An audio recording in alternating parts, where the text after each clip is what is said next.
문재인 대통령이 홍남기 경제수석에게 특급 칭찬을 해서 논란이 되고 있습니다.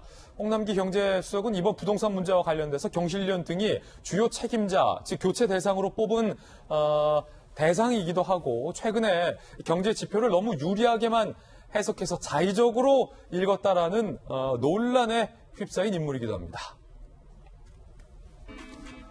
OECD 37개국 중 성장률 1위 전망될 정도로 경제 사령탑으로서의 총체적 역할을 잘하고 있다. 더 자신감 있게 정책을 추진하라라고 특급 칭찬을 콕 집어서 내년 예산안 중간보고를 받으면서 홍남기 건들지 마, 흔들지 마라는 메시지를 준 건 아니냐. 정치권에선 이런 해석 나오고 있습니다만 김형주 의원님, OECD 1위가 자랑스러운 결과긴 합니다만 그래도 마이너스 성장. 그리고 그 이후 다음 해에는 어떻게 될지 모르는 그런 상황에 우리가 어제도 보도해드렸지만 고용 지표도 안 좋고 실업률도 높은데 홍남기 부총리는 조금 국민의 삶과 동떨어진 발언을 했다라는 논란에 최근 휩싸였는데 대통령이 이렇게 홍남기 부총리에게 힘을 실어주는 까닭일까요? 어떻게 적절하다고 보십니까? 사실은 이제 홍남기 부총리도 부총리지만 이제 이러한 대통령의 심기가 더 문제일 수가 있죠. 그러니까 좋은 것이 더 눈에 들어오는. 예. 지금. 그래서 그러면 이제 정말 자랑할 수 있는 겁니다. OECD 37개국 중에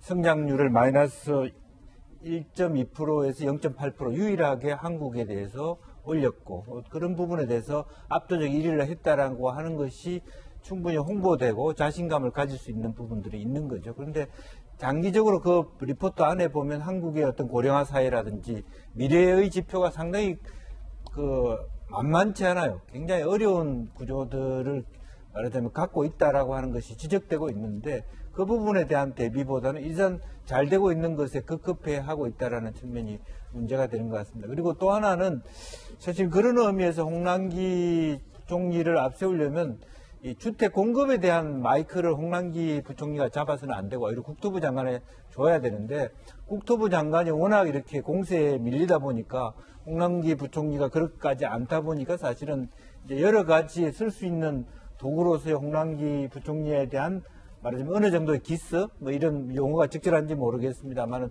가고 있다라는 측면이 있습니다. 그런 의미에서 정말 지금은 대통령이 좋아하는 것만 보고할 것이 아니라 정말 어려운 부분 극복해야 될 부분들에 대해서 좀 더 충실하게 리포트하는 것이 더 적절하다 그렇게 생각이 듭니다.